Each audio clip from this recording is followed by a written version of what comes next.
Look at this. One of the main stories on the BBC News this morning. Keith Starmer. The cost of disability benefits is devastating. It's like, no, you're devastating.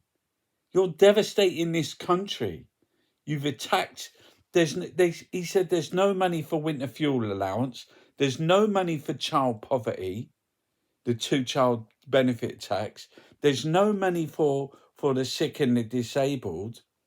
But there is money for war. What does that even mean? Do you get that? Does everyone understand that? And like Jeremy Corbyn says, slashing disability benefits is cruel. It's a cruel political choice, and it's going to cost lives. Just like the genocide in Gaza.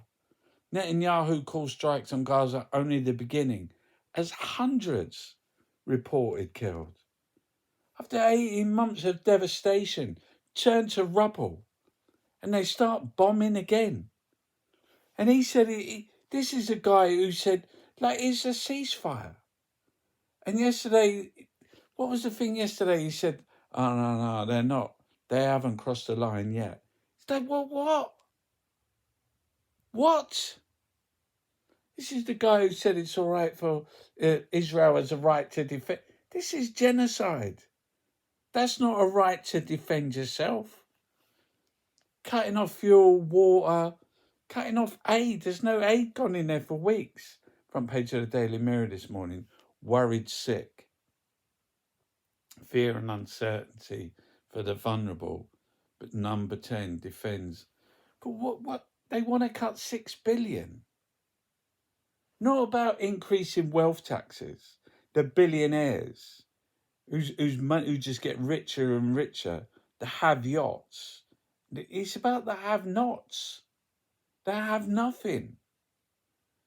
The country's on its arse, it's on its knees. You have Brexit, cost of living crisis. And instead of like taxing the rich, they attack the vulnerable. Generation E, look at that shit.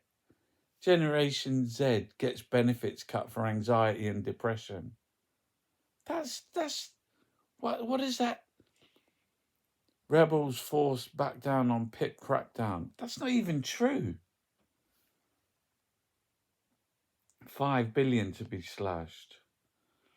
Rachel Reeves to squeeze spending further next week, despite 5 billion on welfare cuts. Putin keeps ceasefire on a knife edge. What's that on a benefits trap has wreaked terrible cost. Putin rejects Trump's ceasefire.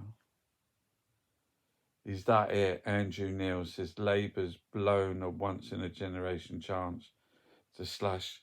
They were saying yesterday on the news, because who was it? Pat McFadden was out, and he was saying like the benefit system's been it's been in trouble. It's been 20 years of neglect, 20 years of devastation. But you didn't put it in a manifesto. If you knew that, front page of the Star, Trump's taking a liberty. France saying they want their statue back.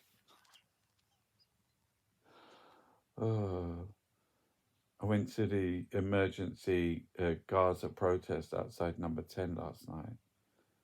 It's extraordinary speeches. We have seen Israel starve our people and now reopen its war on Gaza. Shame! We have seen the Trump. It was unbelievable. And in amongst all of that, you have to remember, it's like people were blown up, little kiddies in the rubble, like hundreds of kids dead in the bombings. In the last week. How and you know that thing, don't look away, and then everyone looks away. And there was one speech, how many ways do we have to can we normalize the death of children?